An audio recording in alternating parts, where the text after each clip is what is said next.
Seyit ağa. Ine tälimçilenkä düşünükli. Olar türgünden ýadawlygyny, özüň duýuşyny sorap, şoňa görä-de türgünleşdirýärler. Siz näme diýäňiz?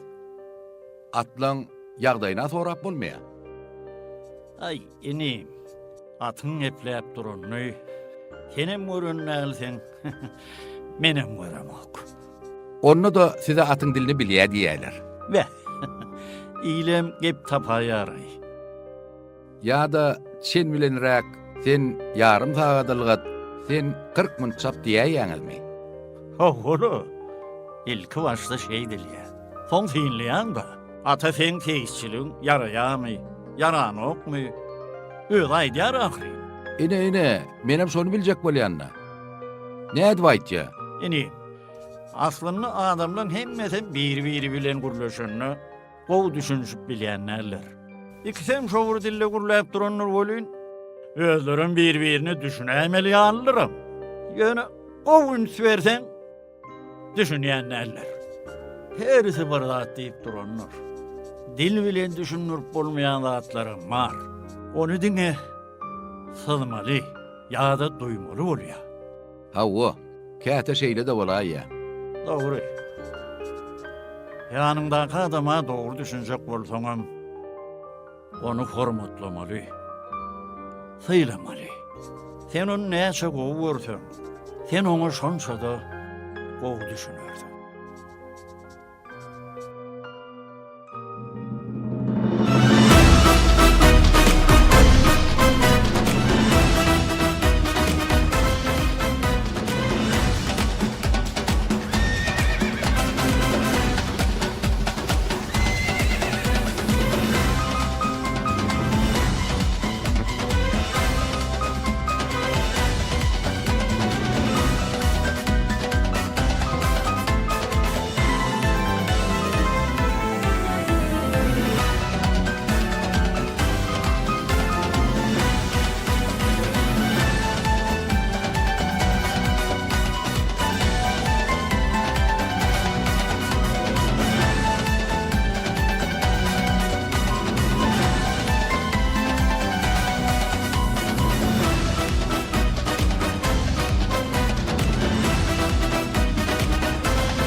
İlki geçen kimin atını uğurlu? Annamradınki ýaşary. Karamaşal diýerler mi? Tumor ondan abatly görünýär. Kaka. Kaka. Näme? Çapıp elim uğrak gitti. Beyle katlara zıygam ettirme ya. Enden şon sorayan barmy? Bar. Bir aýlaw ýöretde sal ýatagyna. Ağaly. Men içinden piyadalar geçir. Senem barıver. Seyit ağa, şu ýylyň baş bayragy bizinki bolmaly. Biz olmaly. Ağal ağa. Sekundu görmediňiz mi? Yok, görkezmedi. Kakany özüň bilen arakma.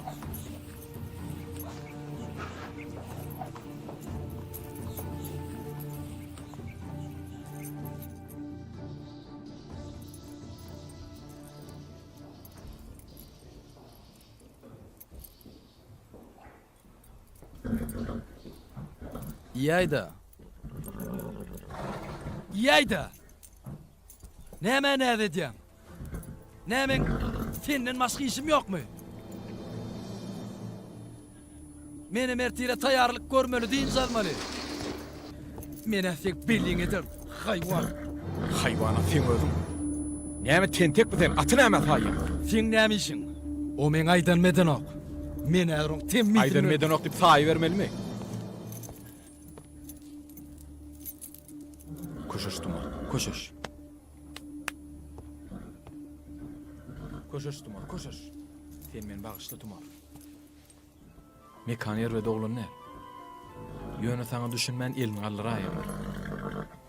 Ertir nesip bolsa bile çapardyň.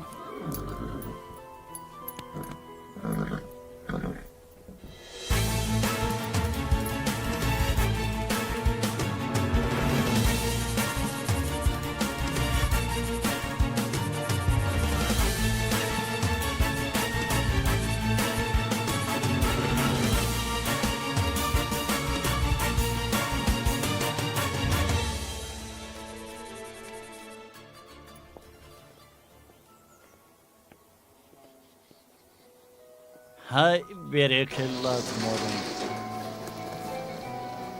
Hani koşuş hani ben sana düşünýän tumorum. Gaty gowy düşünýän. Hani gel berik. Gel hani. Şu wagtden uçogyň gelýän. Şu günden uçmalygynyň tumorum. Akagada hemişe keyfi etmedi ata hiç adam olmaz. Keyfi eten atım. Häzir barar göreriz. Şoň üçin özüňi ayamak gerek tumorum. Salamu aleyküm. Wa aleykum esselam. Ha geldiňmi mekan? Han onna bar eýerle ber. Bolýar. Han saatlyk agaşyn sakla. Ha, getir gani. Atı kösäýmegin. Hey tumarım. Al gurgusumsun sen. Dur hani. Dur diýär. Dur hani. Hey, Ýetip Ay. kututlany Allah. dur canavar, dur. Dur. İner. Lan dursana. Saklan. Saatlyk aga saklasana. Dur canavar, dur. Yok lan. Bu at diyen etmeyecek bolýar. Canavar, dur. Sayır nerede? Neyley? Ayrı saatlyk aga. Dur saklan. Hayır, sana. Saý bermeli diýilýän zat barmy? Koşuş tumar. Saý bermeli bolmy? Hani durun. Ayrılın atın yanından. Rahman, O kaka. bar eşiňi çalış. Sapık duvarın eşiğini gey. Mekan, yine ötegi. Tumori, Rahman'ın öz çapar.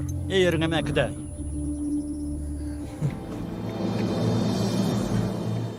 Tutçula huy. Hey canavar.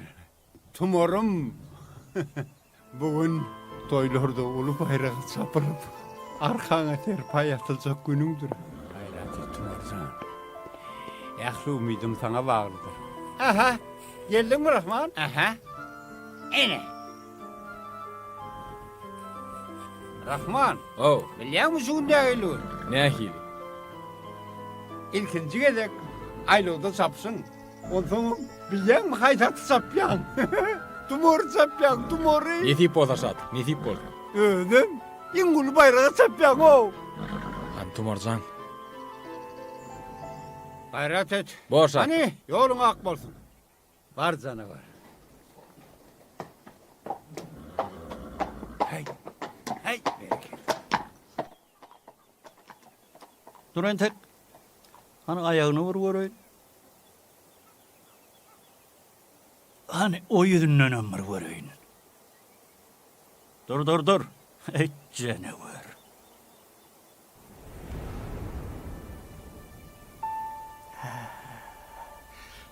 Hani meydan sal.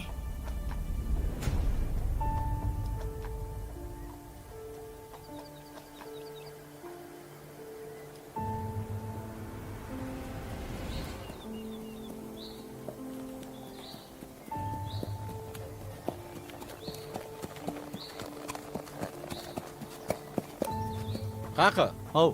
ağlağı da gelýär. Ine, bunu oňarypsyň Seyit ağa. Oğlum marka, sapık duvar gözäp ýördüň. Atın ayağını halama ağalı. Ay ne ettin ay? Rahman. Hani var? Aşırdı utoralık gel.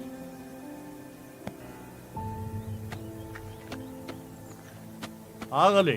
Ha, Kızgınım mariyali. be. Hükman burada tapılmalı.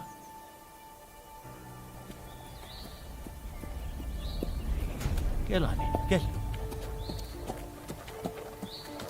Aşır. Hani geliyordun ömür seretli. Şep ayağına yem peyani alı. Ya men göğünüme mümkün. Goğunun ödür Seyit ağa.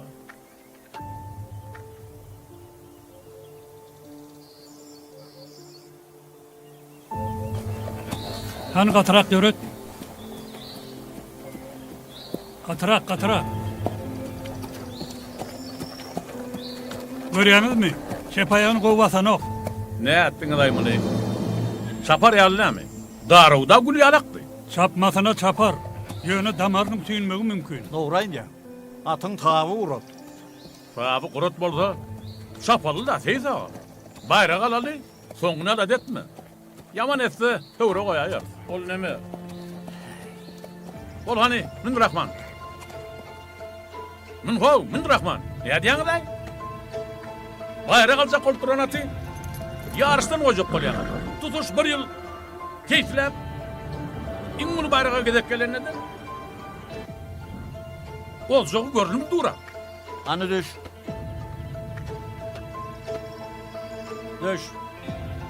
Düş değil yahu. Düş hani. Ayağın elle kör hani. Elin kızığını duyuyor mu? Hova. Oğul olsa zılavını çekti. Ta pellihana yetinçeğim ve öğrenmegin. Men hani bol. Atağırım talay mı oğlum? Hani bar, hayratım. Mehran iyilleşler, yine bayramçılık menasibetli geçerleyen at çapşığı saatlik şovuna betleniyor. Yine biz hazır tumorı görüyor. Yine nurlu seysin yarısı tayarlan tumorı.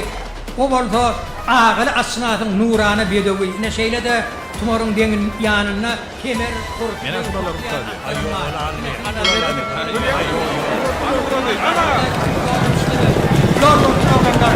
Yine şahın yodasını berap barayan acayip bedevler.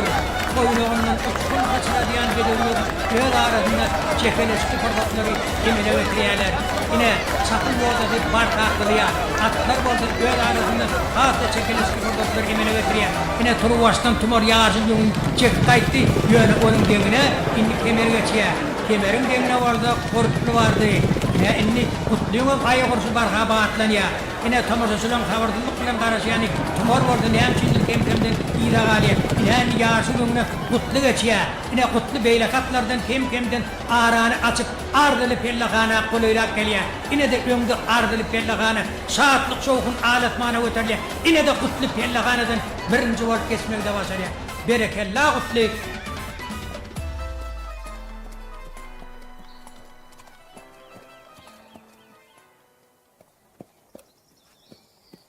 Çepaya koydu.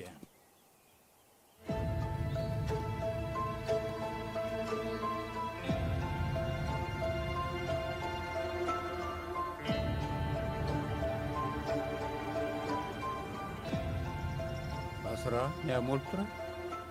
Hani? Asra kovdu şu yerini elle görseniz lan şu yerde atın ayı. Ay dursan ay. Her işin bile var. Rahatlık. Köşük. Var öte. Ayrıl. Var. Ay, üyüt köşk falan zatı yoktur lo. Ne görürsünüz? Kuyda şöyle tut yalı var. Ay yok inni çapıp olmuyor. Öğre koyaymasanız. Yok indi damarı suyunuptur. Ay ne ettin ay? Derman neme gerek olsa aydı vermeli. Kıyınamsamam etip bilecek saatim yok. Ne mi diyen oluyor abi? Ay yönü. Tumor bilen teyze yıl 3 yaşardan bayrağını alar söyledik de. Bolcuk iş bolup duru. Eşek lazımı da yok. Rahman. O kaka. Ekide oğlum. Kıynanma Rahmancan. Ha, hayını çapardın ne deyip oldu. Ne diyen dayı? Yüzünüzü sallamam ho. Bu ülkü bayrağım ne diyebedir? Melokuşu tayyarlardın teyze ağa. Nuru seydin eline sapmacakat yoktur diyen billet.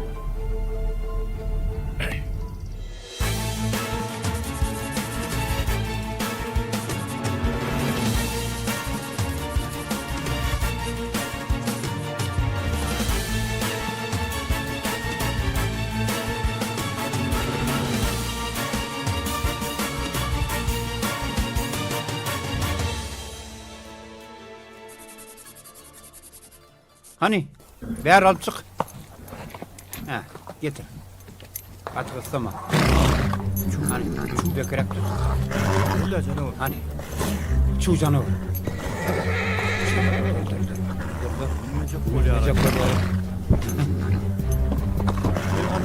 Yelani çubul. Şeyde ha.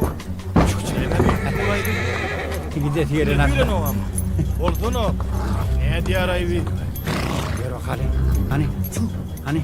Hani Hani şu. Bak şu. Çek. Çek. Çek.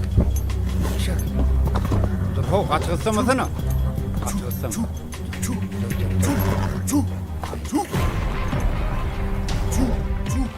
hani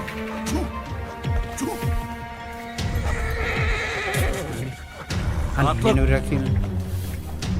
rahatlık. Ho Zeyza. Yöratay. Sıla ver hani.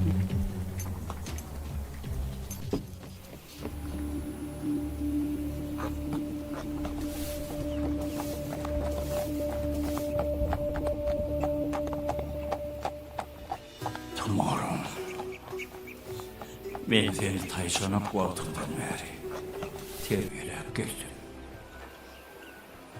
Sen umudum hep arzundum. Ben sen enşime ayrı olur bağlan mürmükçüdür. Sen kanat bağla ağlasmana uçar görmek isteyedim. Vah, ben sana bir varlayatma, tumarım.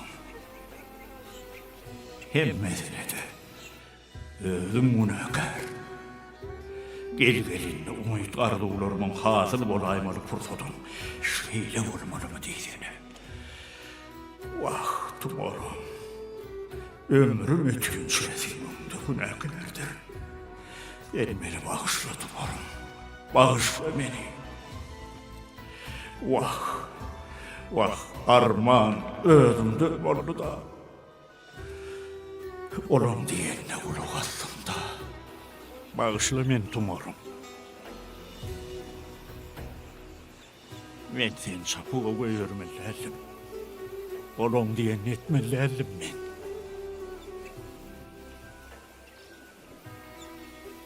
Bağışla beni. Bağışla beni tumarım.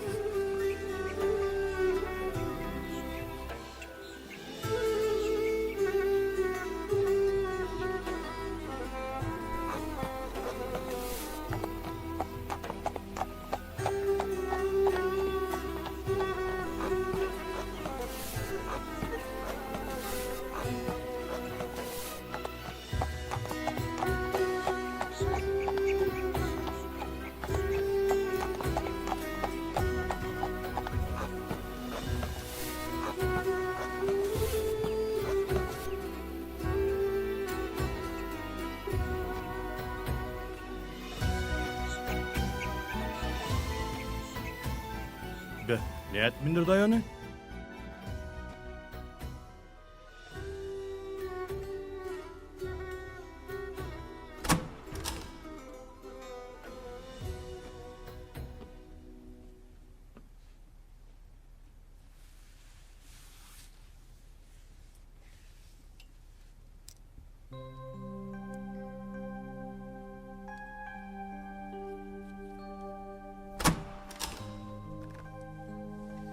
Esselamu aleyküm.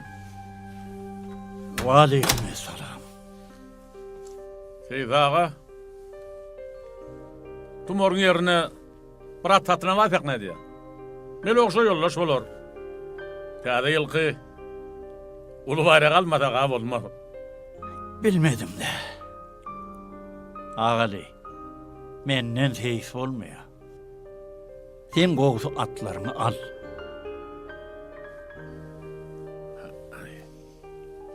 Ne diyen day Seyit ağa? Men tumoru sen atattın diyem oğa. Bolcak iş bolup dur. Günahkar böyle oturmalı. Qaytama sen atı çaptırmazak boldun. Menden mollu. Ona kıynanma. Geçeni geçti bil. Bir yıl bayrak netibemizde yok iken. Teyade yıla tayarlık görmeli. Yok. Açarını al. Ağali, ene şularım. At. Yöne tumor. Kıştın çöpü değil. Rahman, yer oğlum. Gidelim. Yer.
Uy, ýereleýdiňiz mi? Aýlagy toranawa. Ay, bu tormasa da kayttık. Feizçiligem tavşırdık. Oğluna minni athanada yatıp durup görmez. O ne beýli? Hani var çay koysana.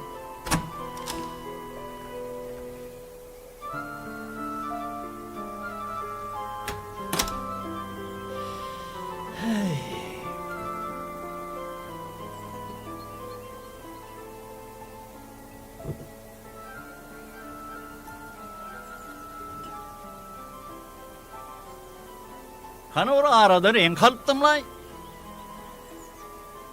Dalvarın taşının ayla uçosunu renkleyecek. Neredeymiş ol?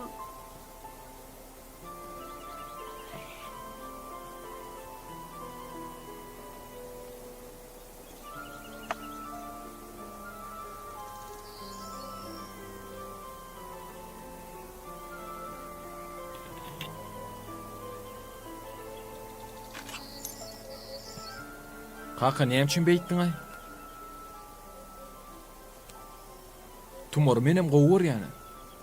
Ýöne feýtçiligi taşsadyň, taşlamadyň, tumor barbyr gaýdyp gelmeýär. Bir at üçin, Barat üçünler. On kelletinde olmuktan başka hiç zat yok. dagy näme kakajan? Her kim oljak bolýar. Bilýämiň at näme üçin çapýa. Çapyk tuvar olacak, bayra galjak. Onku düşnükli. At näme üçin çapýa? At bayragyň nämedigini bilen owa. Onu näme üçin çapýa? Bir-birinden galmajak bolýan olaýmasa? Senem at alqaşanra. Kakasy? Çaýyňa demlenige duranlar. Häzir var ya. Ay, bir käze çay bir içeli.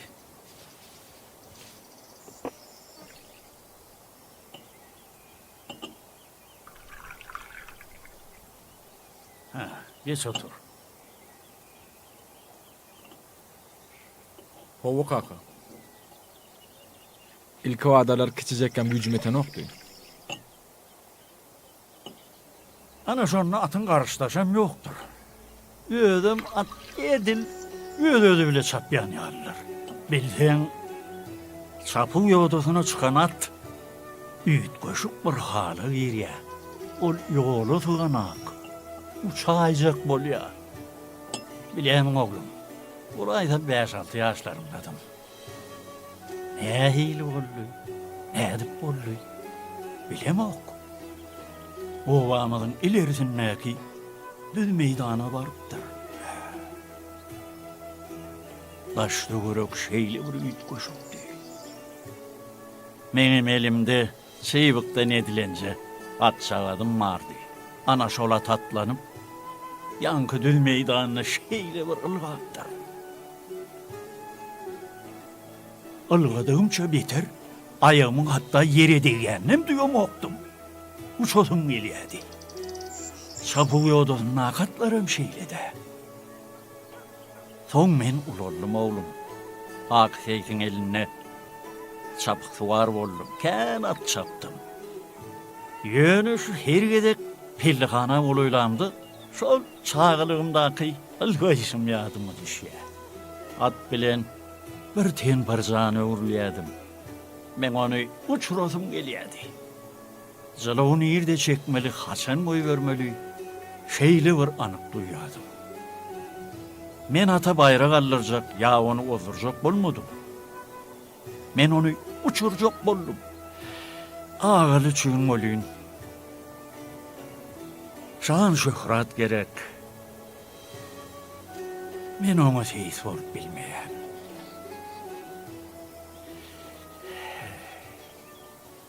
Baca ne diyen? Ağırmadı. Bağır bol. Ay, Bolyan burada. ay neme de. Häzir sana sündürün. Sivikler görýän mi? Havu. Şoň artık mas yerini ayırmaly. Üzüme agram bermedi ýaly. Ýöne ayran wagtyň ine şu üzüm salkym görýän mi? Havu. Ana soňa günnüşmedi ýaly bärtine bir kitan ýaprak goýmaly. Düşündiňmi? Bollu bollu. Bolly işlebe. Ay yine şunu kireyim öyleyden.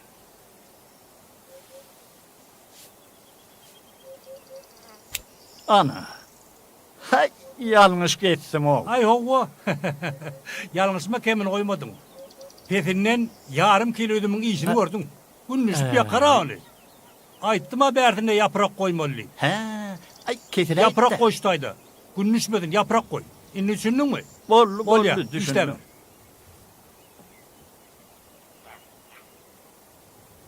Hani ana. Ay yok lay men kıvılcak gel o. Ay, yine de yanlıştım o. At seyitlemekden kıynalir. İşlerdir. Vah at teyitlemek canım uzun o. Ay gör, yine şaka olup dura o haytı birini kesecek mi? İşlever. Ana men sana gektara muruluş koydum. Hay. Yuvaş öğrenirdim. İşlever.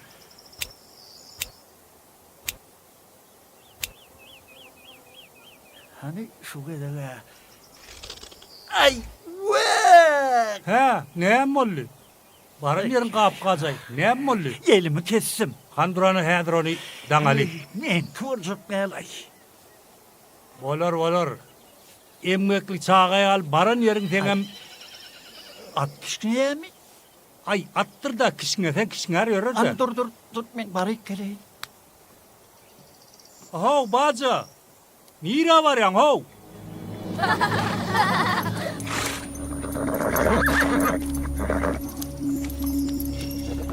Durun ey! Sarkın, durdu da mı? Dur hani. Hey! Ne mi atı kötü yani, ha? Geç böyle. Ne? Ayrılın hani. Atın önünden gelmeli. Hey canım var. Duran ha. Hani yürü hani. Yürü ol, yürü. Her kız adamı vur, var ha. Bek.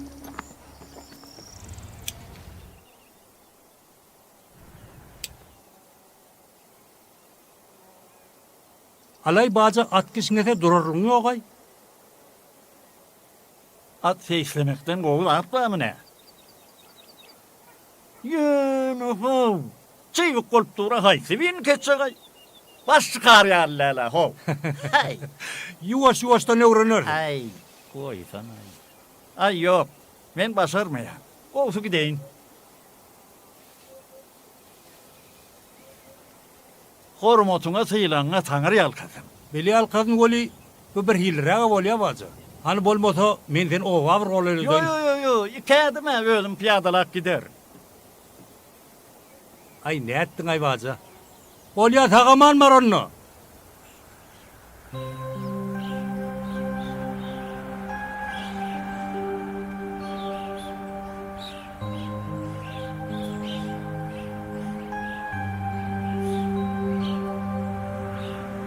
Seyit ağa. Ol Seyit ağa. Oh!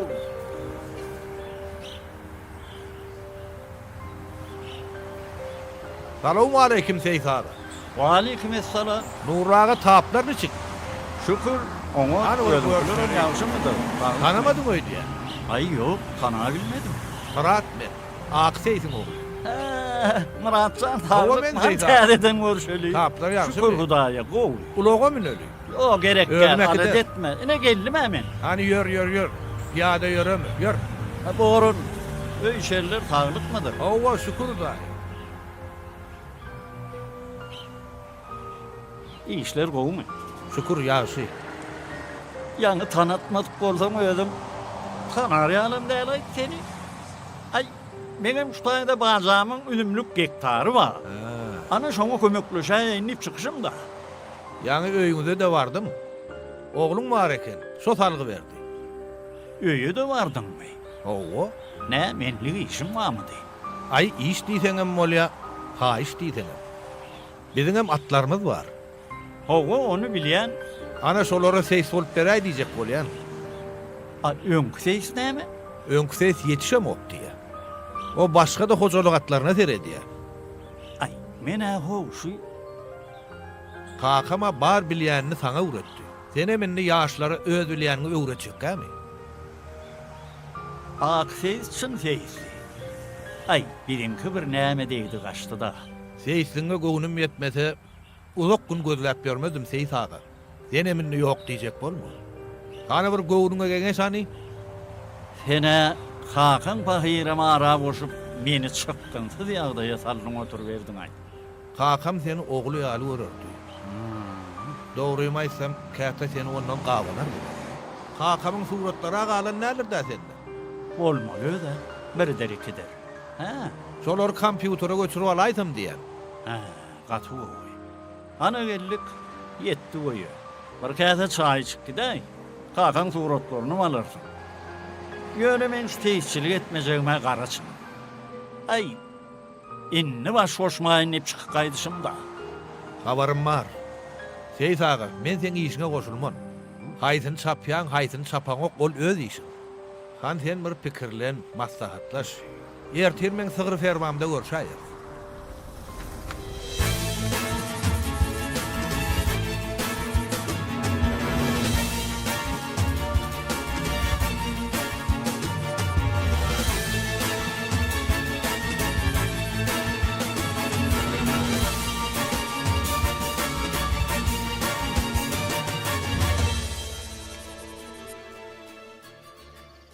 Tuğulama. Sağırlan hakemi yok. Urna bilipsin. Hani? Atlamadım şey delin da. Seyit'in oğlu olsamam, attan başım çıkan okta. Bolmasa at minmeyi öğretipdi, kakam pavi. Kakam ilki bana öğretmeyen sana öğretipdi de. Kakanda güne yok neyim. Öğün kaçarak tapara ettin. Okul deydin. Yine burada at deydin. Atlara gedek gelenine kakam pakir senin menden hem ileri tutordu. Yadıma düşüyor. Yanından ayrılmadı. Feizçilikten burada at bileyen olsam. Ehlisi ak seyfime uğradan yürü. Senem akse isyali bir oğlan yetiştirebildin mi? Teňeme estilce yıl olandır. Tezçilik edip öğrenme. Aman arşın. Şunu etmeyenler ne? Doğrusu vağı tam olmadı. Hani oğlun ne mi? Ey, olen tek göğülüm. Onda bir maslahat da. Avu, Düğün mırada maçalarak aytıp kaydan ya Allah. avu yeni... Neme? Nurlağa. Avu. Men senden kän kiçem bolsam, men sana belet. Senden yer alıp üzüm yetiştiren olmaz. Ýöne owamynyň diýen nurly feýz boljak bolsaň, aslyd bir günem wagtyň geçmellär. Ey, aman arşın. Sen munyň bitine gahar edip ýorgun otlamak bolýar. Alar nisen bir kısan 3 yaşaram satın alayadı. Yönü kakamdan kalan atları eye çıkılaysa kovu olayacak gari. Ak seydim ara koştum da. Yer bolya. Men sana bolya diýeýin. Ýöne ýekeşerdim. İşime koşulma. Gelmediysen atkana da gelmen. Ay yok, ona diýibiljekkä. Atlyň eýesi özüň. İşime goşulmasaň bolýar. Onda näme? İşigini Allah'a oňardyň. Ýör Murat.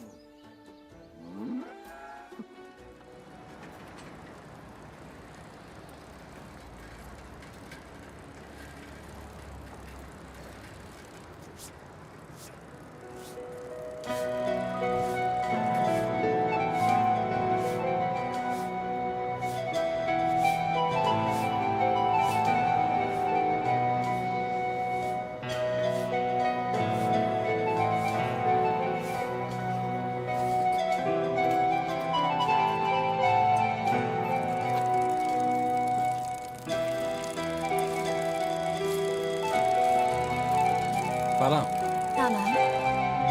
nemelay Murada uydum-ka? Yok, kakam iş etti.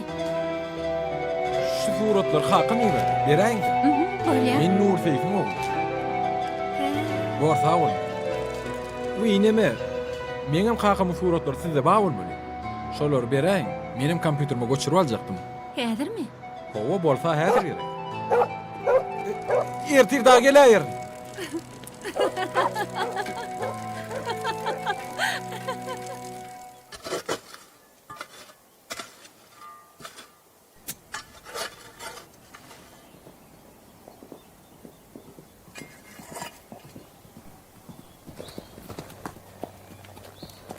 Rahatlık. Seni aylanzırap dur. Bar atlar minne. Men gowsy Nurlagan atkanasyny işe değiller. Öňüm şoň bilen birli işleýärdim. Nurlu Seyit var minne. Ol gektar alıp üzüm ekip böre. Ya senem Seyitine üzüm ekişecek mi? Yo. Ol Murad aga atkanasyny kesipdir. Kim Murad ağa? Sen habarın var mı ağal ağa? Ol Kim Murat Han'a? neme bu Murat. Hayfa odun. Bire Gökçen atlarını tatına lamış diye ettim. hova gökçen atlar da şu yere iş kesipdir de. Onunla şodur. Nurlu bir seyisi olan olsa onunla sana bayrak yok. Koy sana ağal ağa. Sen çının mı o? Sanım kav. Hal komşu atkanadı ödüm. Ay mene gittim ay. Aylığımın dün alanların. İyillenke şeyle olay yaray. Nefen ki adam kıyırlaşar. Nurlum görülmedik Seyitsel ağal ağa. De. Ozjağın milse koşur. Galcağın milse de alık kalır. Ey Nurla. Ey tırlı.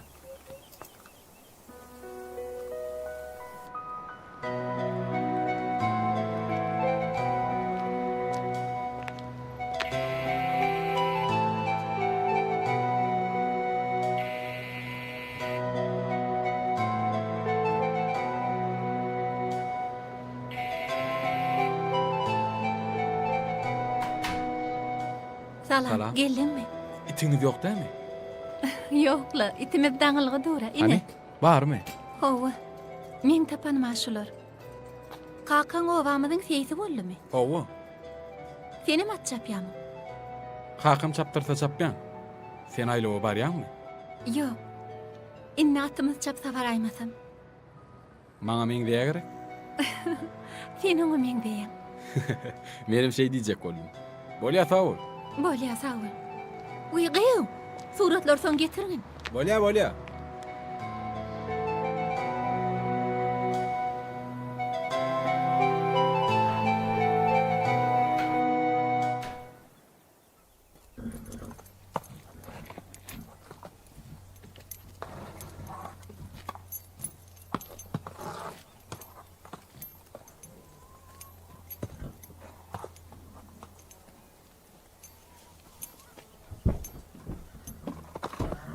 Gel Hani boşluk bilen koyuver.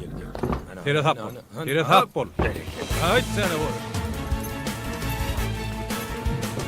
Atlasar olayışımız. Atın izinden marman değil ya. Dur hadi. Dur sana öyle. Dur diye.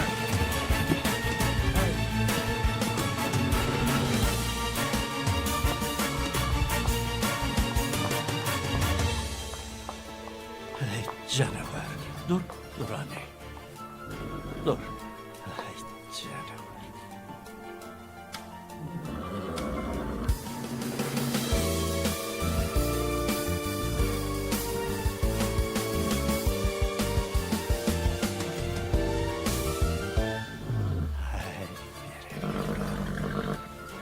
Berekella. Yürü git.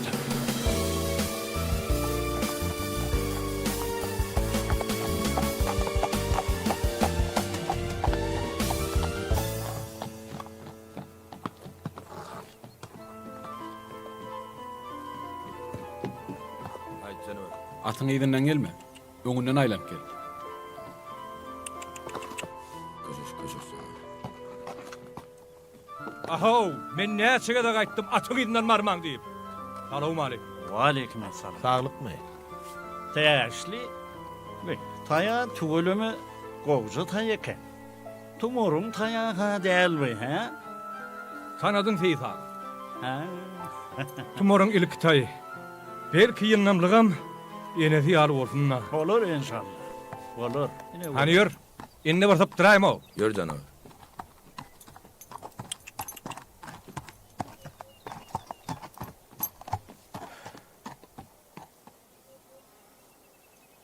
Taylandan gowunyň eşdeýdi ýani. Ay görürse. Pesler ýaladan. Satmaz mı ka? Ay yok, satmaz. Suyul ağalyň 2 ýaşar taýlar käni westim bol belki satar. Hay, ne bileýin. Yer bolýa. Hani ýör atlary Gör göreli. Bolmasa başga tam göräýeli. Ay bu o diýäniň mazany ýok däl. Oh, Rahman. Kakın gelmediler. Görünün oklar. Ha? bilmedim ay. Gelmeli öde. Gelmeli. Evet sana var. Hep berekella. Hey, gürleşiyor şu orada. Nereye gitmeliyin? Yoşaw. Ha, bilyen ne öldürün o ha? Muğdırın. Kim ağırlayacak olan diyeceğini? Bilyen tabi de onu. Nedir şu yetişmeleri? Kimden sırrı mulyandan? Şun bolşunu öldürür dedi. Oh, teyze ağa. Oh, dinleyen teyze ağa. Rahman mı? Var oğlum. Ödeş tuğruklarda olmalı. Rahman mı işleyecek? Kakam geldi mi? Oo. Han nerede? Barstaydı, yağmenliydim. Sen soradı benim kulcakımla kuruştu dedim. Esat. Şu bu ne var? Menden anlatına gelsin. Ne oynayacağım ha? Ne oynayacağım? Täşlidan, atyň toýnoklara gowaken. Vah, etini alıp bilemeğe kurban ağa. Bilmedim de täşlidan. Oňa men günäkar däl. Hey, men enese mınzıktı. Nurram şun ene sebäpli işten gidipmidi täşli? O olay. Innem şu taý sebäpli senem işten gitmeli bolaýsaň ha? Arma görüyorum, ho. Bar bol Seyit Bar ağa. bol Seyit ağa. Gel Nurla ağa. Mene kurbanını alsa, birin atxanamıza da baraýsan diýip geldim. Bor Seyit ağa, baraýam. Täşli Seyitin kindiýindigim dörrüg barýan. Ha? Bir gayrat et kurbansa. Täşli, at ne hilo? Ne diye saparlı mı? Ay bir de şun dilini tapıp bilmedik. O ne beyle? Näsi yok. Gören oğa. Mene ne emetsegim bilyen ellerin. Çapık suvarmam at ayağını şovur basan yerine basıp durdu ya. Be, At diýerimde bir gerim mora ho. Ağala gaýdýanam mori. Tumorun taýy sapay mallyp dur. be. Başından heretsene at kemi yok mu? Vah, göräýmäge alla nämatla. Sapuda da ýarçy ýok atlary geren ok. Euro diye diýmesene, bir zat göwnüme gelýämin. Aýt Seyit ağa. Bir kelleden 2 kelle ýaşy. Sen muny giýje. Şöwrümün näder? O gayrak, gumu çıkarsan. Beh, Et bermedi atı köyünü seyslerim şey derdi. şona edik görmedim. Atın etlirak görünüyor. Şondan niyeydim. Borunnu. Kurban, Ho, bizim atlanmada da bir nal kakıp ber onnu. gatar kynmır Seyit ağa. Ha diýindigim bardygym. Bolur, gayrat et. Borunnu, sağ oturun. Daşından akıllı uru diğerlerdenin bidar olaydım ay. Ne diye Kurban ağa? Susaq adam kakayın, ondan diyiniyan. Seyit ağa! Seyit ağa! Seyit ağa! Seyit ağa!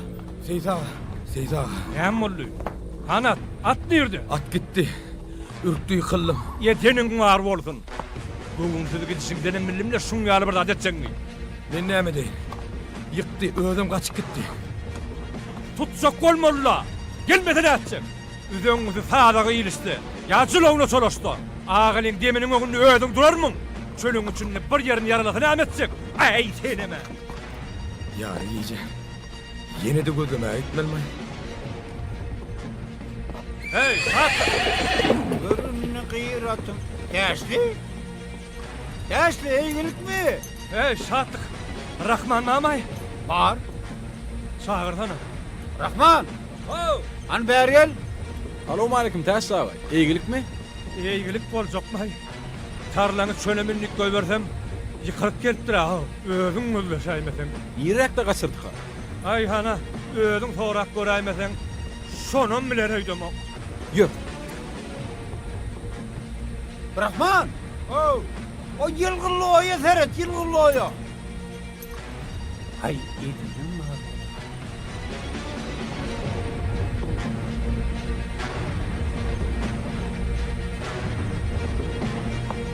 Karlım! Ay Karlım! Karlım! Karlım!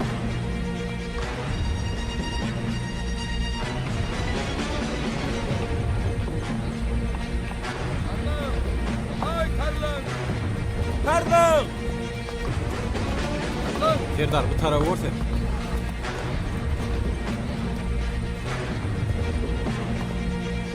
Karlım! Karlım! Karlım! Şu aylarda yitirdim ne iyiydi. Karlım! Karlım! Karlım! Serdar sen şu tarafa vur. Oya! Ben değilen vurayım. Karlım! Karlım! Şu tayda bardak görünüyor. Karlım! Karlım! Karlım! Karlım. Dur canavar.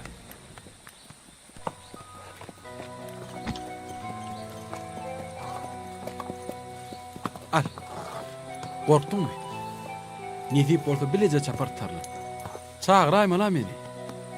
Söyle korkma Leyla tarlam. Al atını. Hani yüpüver. İyi iş verdin tarlana. Ay canavar. Yürü. Yürü, gel. Yürü.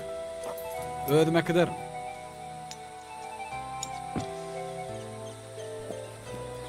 Yürü. Yürü tarlam.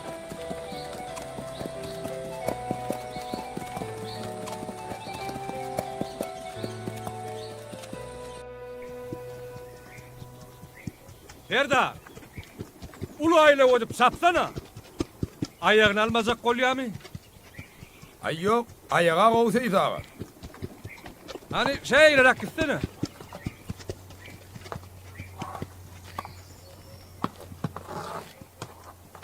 Ha Seyit ağa, atını ne gördün? Bu gedek ağırsa karın bayraksız kalaymasa. Eşli, ben diyenmezsene atı çapığı koyuyor mu? Ne de doyunlayan mı? Atta korkuyun ha da. Ay yok karısınım. Atı çapsan da ayalarsın. Koy sana. O ne hemşin da ayalansın? Sen beni dinlemeyeceksin, hemen bilyen olun. Ata dözmeyen ayda yanına. Atın pellihaneden hem geçmez. Ağzından hayraştığına Seyit ağa. Ondan gönlü de atını alıp kal, bayrağın men alayın neysene. Nereden bilyen ata neyem olacağını? Seyitliği yetmedik orada kağlar di. Tapyan gepin ay Seyit ağa. Pellihanadan geçmezdi. Ne atın içine girip çıktın mı? Hay teşli. Ben seni ne edip inanırsam kan. Öz atım olsun diyen nüröyden olsana. Onu ben atım ayıryan. Yönü senim. Şunu şolatı. Sapığı koşma. ine muning başga gurrun. Gorkyanny. Bu gezek bayrak birinkidir inşallah.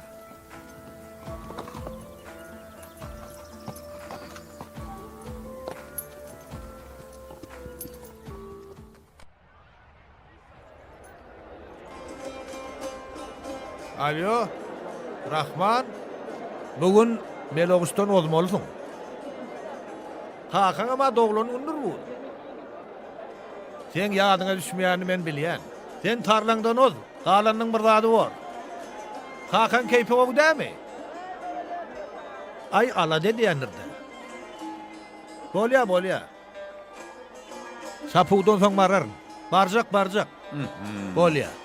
Bugün tarlaň odmaly geregidir. Onu görüyor. Näme diýseňem? Melogusy şu gedek odýar. Bayrak bilenki. Hay ne bileyim.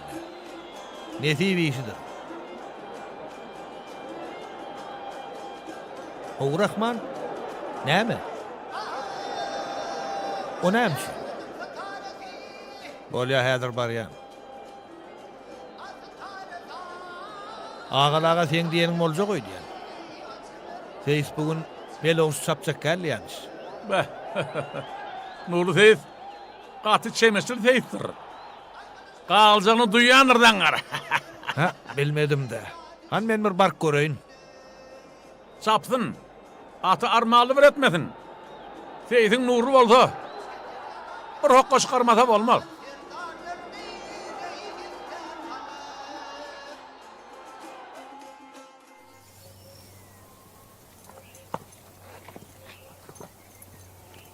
Rahman, Oh.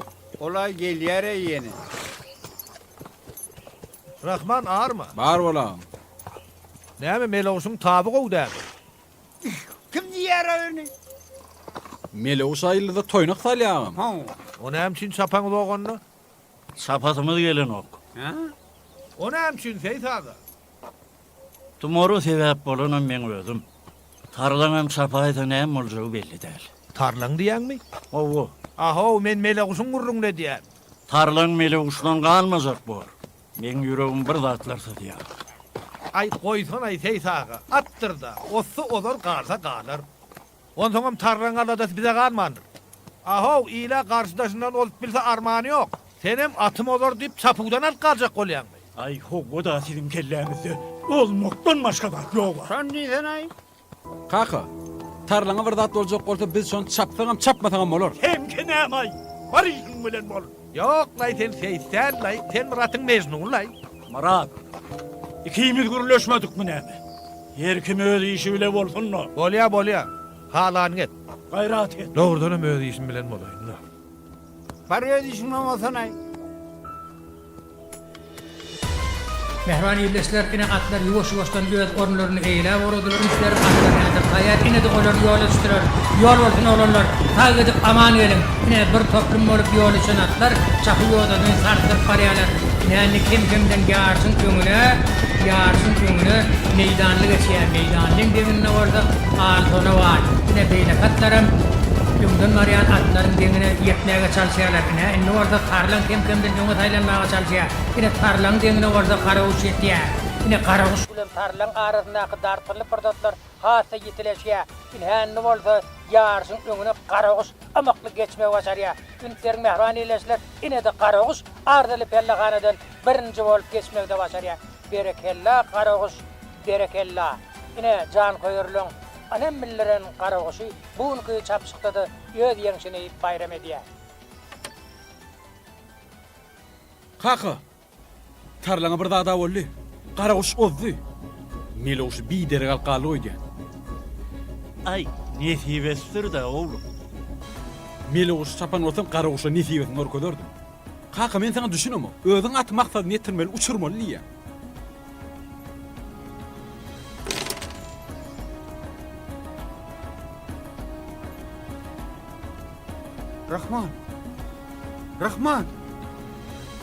Rahman. Tarlan qalla. Menem bilýän galan. Sen Alo. O Guljahan. näýli bolay? Rahman. Anana ya galaga. Al guşumudmundan kän gow çapar. Heytler bilen mok. Tavrını tapamak değil mi de? Barat dile düştü düşe yağın. Asla sen kuyun nurlaga dalay. Bolmasa atlar ona tapşırayım. Tavşırın yenin bilen ala ya da.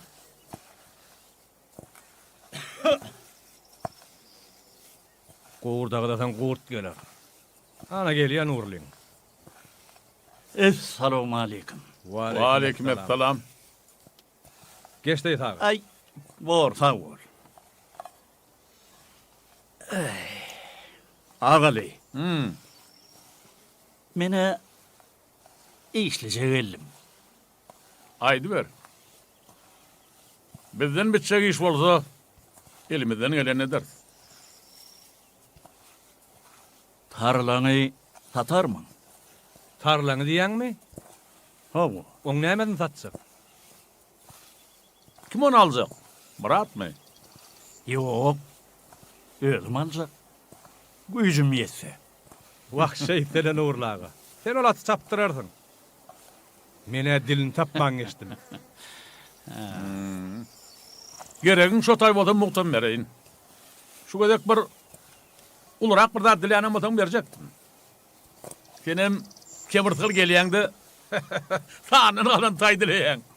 Ay, yok. Baka kes. Mutlat gerek gel. Nurlu, sen bana kyan yıl teyit olup verdin. Köp avraya getirdin.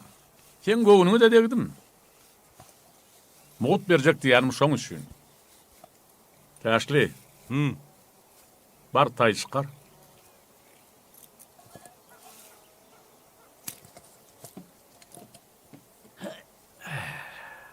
Hormatuna sağ ol ağalı. Ay, menem näme örelim giňanny. Derewne bir tay ver ayarına. Ay, ol ödýüşün. Mene algylylar. Senem bergililer.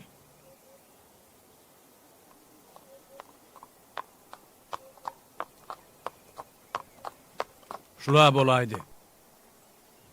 Alinen uğurlaga. Tanrıyal katım. Ol ya, nesip etsin. Yok canavar. Ay tuğulunu.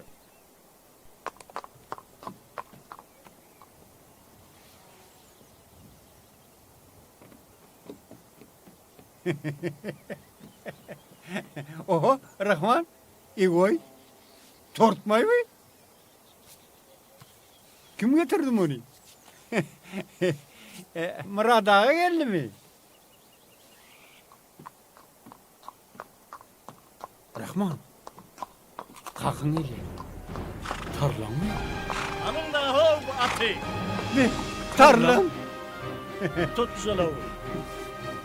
Var al gidelim. Kaka çapar mı? Hanı duran tek. Hanı ayaklarına nuru görelim aylık. Bak tuğulunu. Ayaklara gül yanı hov. Ol anırkaya tagatalayn mı kaka? Oğlum şeyler. Şatlık. He, Ol anırkaya tagatala. bu. Hani ben var. Marada zannedeyin ol. Tarlan. Nefip olsa bilece çapar. Uy. Telefonum yok mu? Ha telefon kaka. Radağımı ödüm can etti. Şeyle mi? Näme dedi? Bilmedim ben açmadım. Be.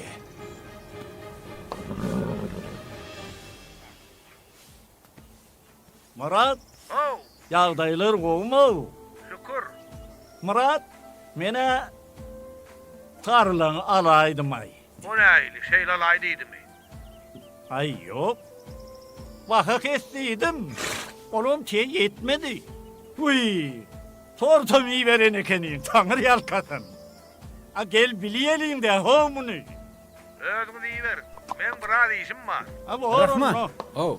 Yerini tayin ettim.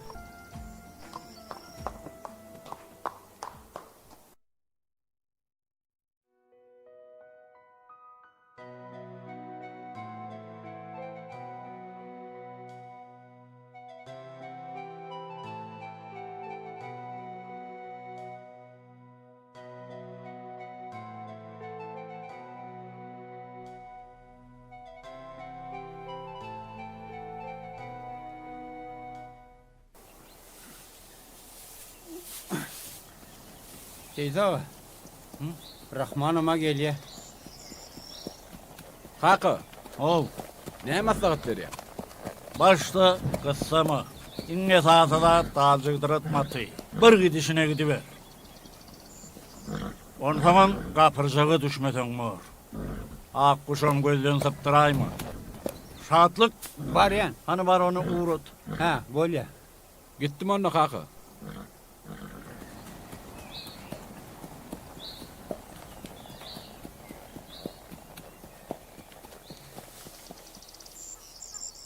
Rahman, teyzeğin keyfi yok mu? Yağdan nerede?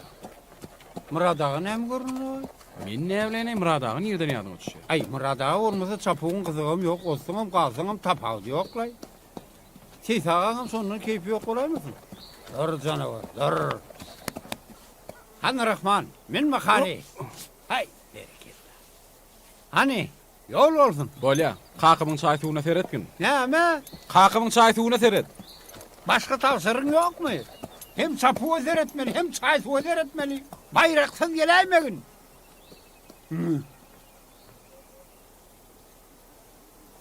Teyze, hazır oraya. Çayım koydum. Bor. Buraya bari sen görüver. Sahi ödüm demler. Yok, çay demlep geçerin teyze, yönü özünü görsen kovu orta. Bor deydim ha ho. Bar görüver. Bar. Ay sizden görseniz kovu orta teyze. Kolye gittim onunla.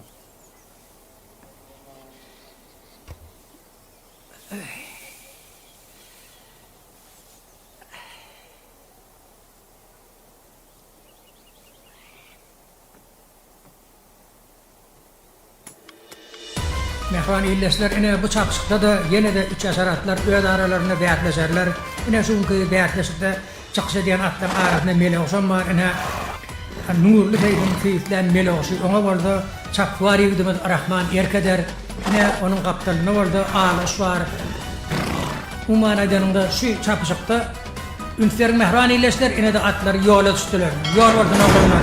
Ine birbirinden yeniden üç yasaratlar, can koyurluk arasında şovkunları diyanatlar, yine darpınlı portatlar çapı yodasını emele veriyor. Kadir yağsın gününü ağlık sürüp melek sepiyor. Yine çapı yodasının iç yüzünden ağlık var ya, taşıdırlarının orada melek var ya. Yine öde arasında beyatleşen atlar, son koyurundan doğru yola düştürür. Saatlik şovkunun orada ağlaşmanı oturuyor. Yine inni orada ağlık, kimsenden ağrağını açmaya çalışıyor. Hilalin mehvanillisler ağlıç, Bellahara birinci olup geliyor, Bellahar'dan ikinci olup melek süreçiyor.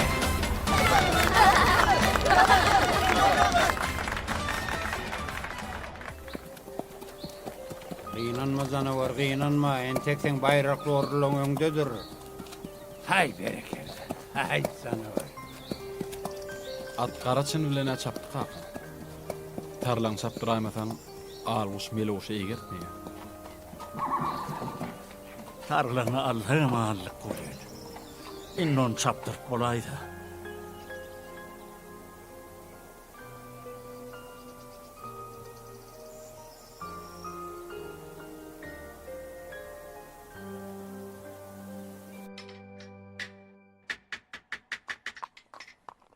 Aho Rahman, Saatlik, nire var yan? şövrümün yok. Kalkın ayttın mı? Han kakam mamış var. Can edey. Giyeceğim bir vatam can varmay, takla şunu. Rahman, kalkından sonra man hiç gerekme. Sen kovsa ayrıl yolundan. Ayrılman, her adam olsa teyzağıdan sonra man gitme. Özün cevap veren, ayrıl yolundan. Tarlanı mendini meter kovur yanmay. Gep kovurmak der, ayrılman idin mi ayrılman? Ey Rahman, teyzağı sertiri özün cevap versin. Neyli adam ayvay? Kellesini bırdat gelse başka adama kulağa sana abi. İmmi zaten özün közlenip görmür o. Halis yağdadım o. Doğru da valla. Demeyeceğini deydiriyerler o. Himinin öz yerliğini o. Kakasını çekip durmayın. Yemem mi? Ey! Bak! Ay çıkarım!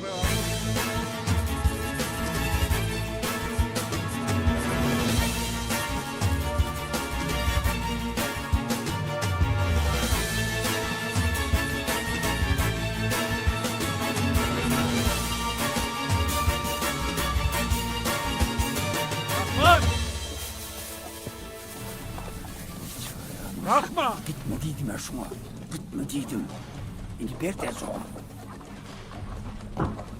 Burada tapaya. Şu diyeyim bu.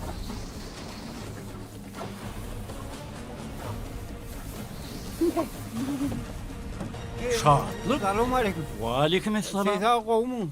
Şükür Hudaya. Hani Rahman? Ha? Rahman han niyen? İşte orukta olmalı Rahman. Yansa da vardı. Ana gelye. Tarlanı melye. Ana. Daşıdan aklar işte orukta da yoklar.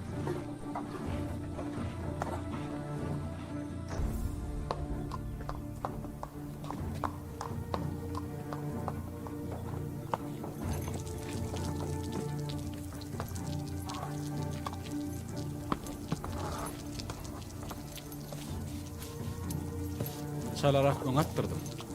Korgun turdum. Çägedenim çıkarmadım kaka. Ne korgun sörüp ulu bayrağı yetiştirin öýtdüm. Barsal yatağına. Qaydıbam toroşman bir iş edäjen. Şu attağına da görünmersün. Bir zatlar edelle kaka. Näme dedi?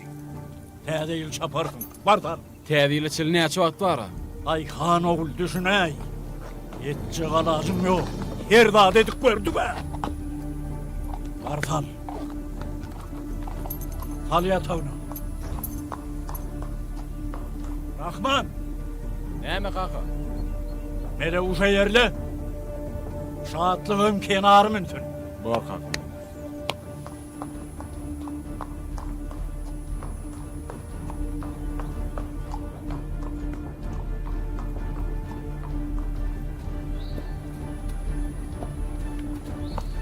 Rahman. Oh. Elin ayır yerin karşımdan. Getir veri katı. Gözümüm dışarıdan.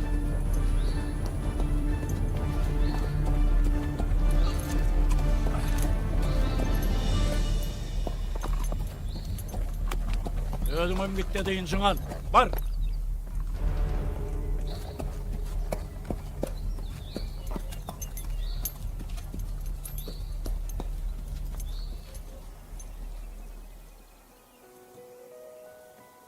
Ay ýaşy. Kakaňdan özüň guruluş bilen okmay. Be. Ay tarlaňa ýetişmeýär. Ýoklay, men näme diýeýin? Kakam radagy bilen ýaraş diýeýinmi? Ay bolýar. Hova alaçka doğrak, yatacak. Son haberleşer.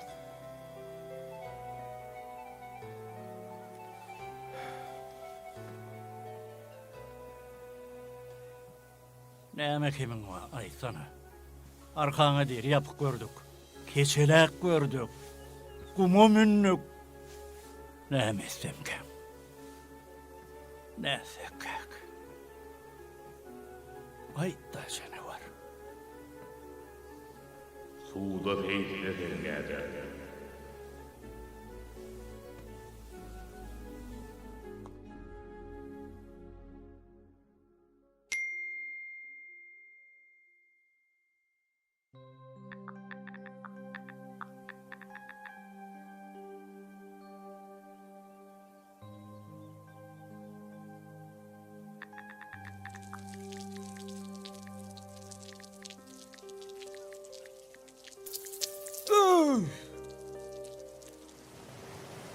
Men o wagtlar oglanjykdym.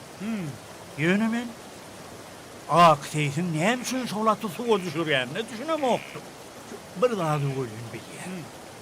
Biraz suwa girmäge gorkýanym bilýär. Onu soňam derwet düşýär. Selamun aleyküm. Ve aleykümselam. Edinmi? Rahman, Oh. näme bol? Sen häzir aty ýuwaşşadan suwa öwreşdirip Bor kaka. bar oğul.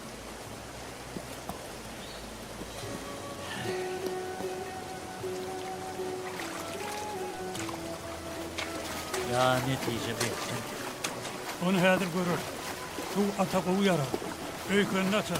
Ayağı yere dermentim, inciğine sümkörüne, damarlarına ağram düşler. Suda şahta açılar atım. Rahman. Hani var ortorağı var. Atın ayağı yere yetmeyen yüzü vurara. Ova. Attan düştü, kaptanından yüzü ver. Olya. Yoldan bir ilini avram talar. Kaka. Oh. At salı yüdüyen ya katı yüdüyen. Ay bilmedim o.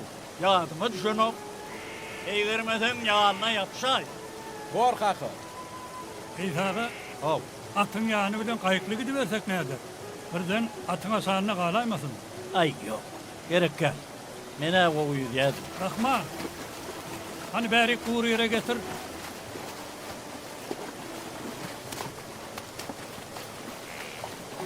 Rahman koltuğu yüzüp bilensin ha. Ova. Yüdüver yüdüyen yönü kenidi çel at bilen ayıt korumak. Ayaklarının koluyuna bir barayma. At yağda versek kenarın arası bilen kıyı ver. Birinci de kata ağrımam talmalı atın. Ova. Birden yağda versen atın cılığını koyuver. Atın geçecek yer olmaz.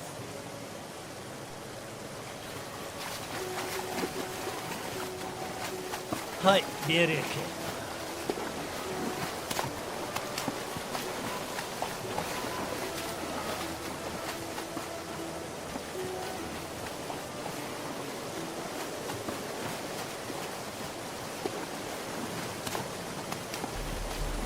Rahman. Rahman! Rahman. Rahman!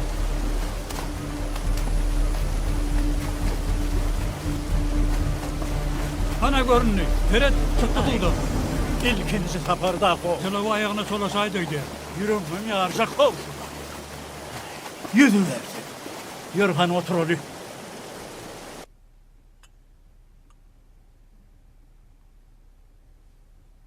Kaka, suda at seyitlenýän eşitipmidin? Suda at, Hova, at aylawda seysenerde. O gırın nereden taptın? men tapam o. Tarlaňy şeýdip seyislecekmişler. Nädip? Köýlek edip. Agys, oturan ýeriňden bilmeýän tadyň ýok. Bar işiň bilen bol. Görmäge gitjekmi kaka? Nurlum Halis näme etjegini bilen o goýdýan. Gidip göräýim hele kenne kaka. Men baramda näme? Öwrediljek zadym mı? Al kaka çay iç. Hawr. Kakasy, gyýdyň aýy dil atassa. Ay howa da.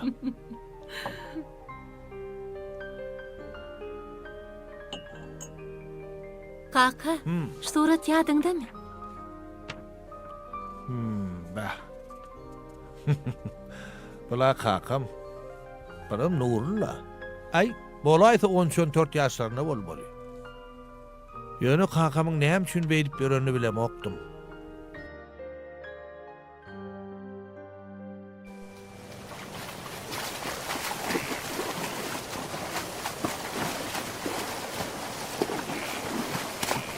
Seysağa suň ata gowy ýarýanyny öňem bilýän ekeniňiz. Irrakdan şeýit getiren bolsak gow gutuljak eken. Kovu gatdy o. Assalamu alaykum. Wa aleykum esselam. Aleykümselam. Nähil ýagdaýlaňyz? Şükür kovu.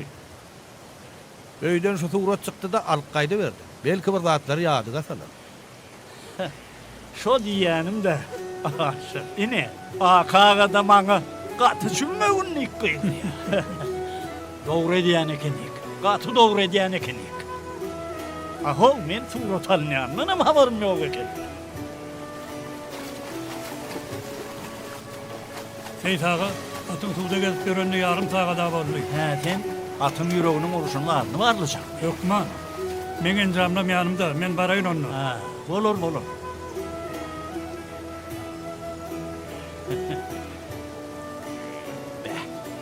Bu surata 40 ýyl gowraga bolanlar. Onu ýadygarly üçin ulutmasa da bolur. Oğlum. Näme alçyjak boldum? Ay ýok alçyramagan däldi. Atyň eýesi özüň de ho. Ay senem olsam gelmän soň neme däp? İşe gelende aýtdyma atlaň essensin diýip. Hormatyňa sag bol. Ýör, aty görelimi? Ýör. Ýör. Rahmancan şeýdip işledi bersem öýkenem açylar.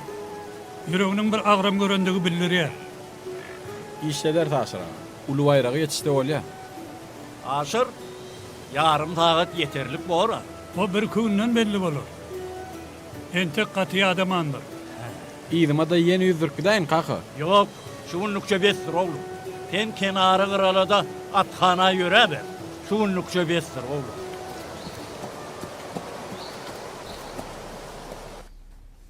Yaşlılar, oğullar, şu yılın en ulu bayrağı yütküşük olacak. Hay, tüveleme. Katı oğuy. Tüveleme, yarışa koşulacak atlarımı da köpörüktür. Nurlağı, han sizin atlarınız yok ya Allah. Seredani, bolaymalı. He, bareken. Meloğuş bilen tarlanın olsan ekenin o. Tarlanın yağdaylar ne aylık oğulaştı mı? Aşırdığı tordan ruhsa da allım. Tamama mıdır? Hay, o diyen var goğnuzay feysle ve yetişmedik. Çiğrek görüyen. Ay Meloğuş'a yollaşa orada. Göğünün yetmese de oğlunu minnirdin. Vah! Minnurcuk elle yönü tarlan. Şaatlığı eğerden ol. İneyim. Diysen eme Seysağa. Bir oyuna yetecek olyan sen.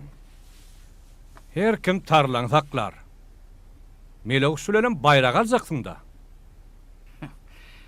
Nesibi işidir de ineyim.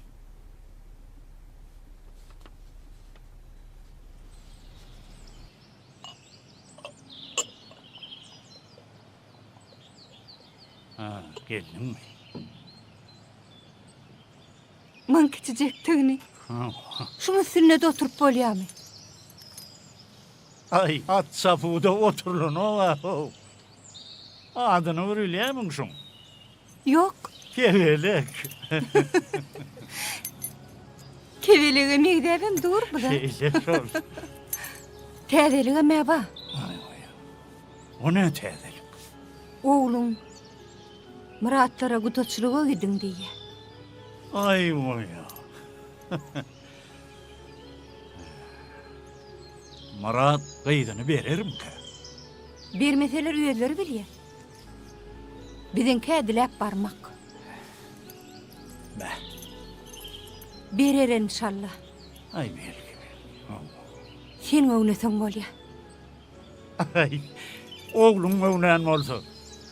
Men ne biçim oğlum ay. Ay, diyemem ay. Ne deyip olsun. Rahman, belki sen Meloğuş yaparsın ha? Ne için? Birden tarlan duraysa. Meloğuş'um qalay. Ovu gökki kırsayan asman tutuam yat. Yok, men onu nice konudum, yöne Meloğuş birden qalay, yana da Seysağa sana zat deyip durası yoga. Ne hemeten etin ya yer ödeyen mi? Ay yok yöne, orta oylanmayırık ulu bayrak da ho. Allın yattın ay ulu bayrak diye. Begen ne mele uçsap ya. Yok, onunla doğru. Onunla yor. Meloğuş sapsana hedir ediyen. Yor onu.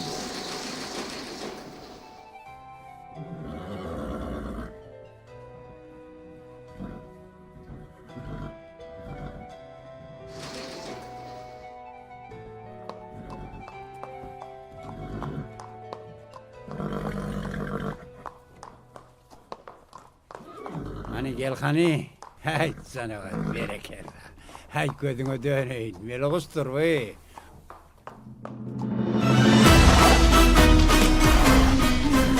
Mehran illeşler ine toyçu merakan habarlılık bilen garaşan cemleji çapşan yetip belli ine siz hader tarlan diyen nurana bede uğrayan ine onu orada çapvar yedimiz Arahman atlanni Arahman ine bunki toygununna tarlan bilen ilkinci yere çıkışıdır ine beyle katlarım tuvaleme bir yerinin ketler yara atlardan ine bunki ayramçılık at çapşanın baş bayrağını alma ornuna yaklaşığa koşulayan atlar hader cemlenstiler yine asalımdan olur ne yola düşerler.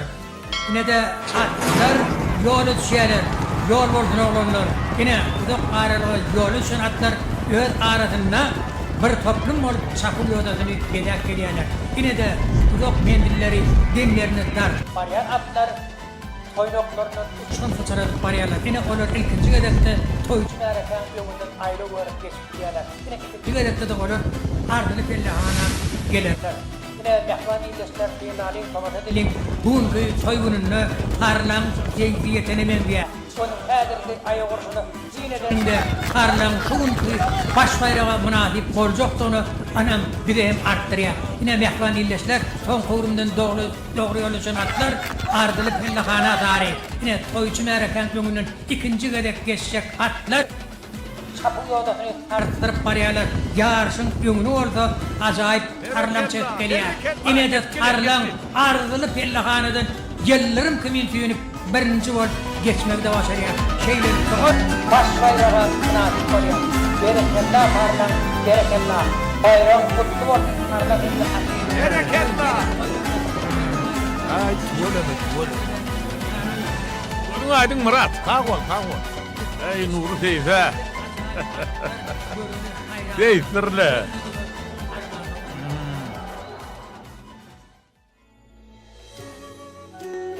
Ine Seyit ağa. Tarlaň kesimine çekip boldum. Tüwülüm. Eýýär. Ay bereketli. Bah. Edil tarlaň özüm şekäýsin o.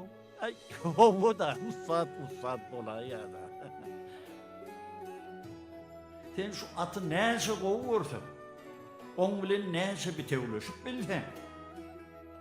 Oň diline has gowy düşünýär. Ve ýakynlyk dörýär-de. Ine birdenem at sana ýagdaýyny adam diline aýdyp başlaýar. Sen aty näçe gowursun? Sen oňa şonça da gowy düşünýär.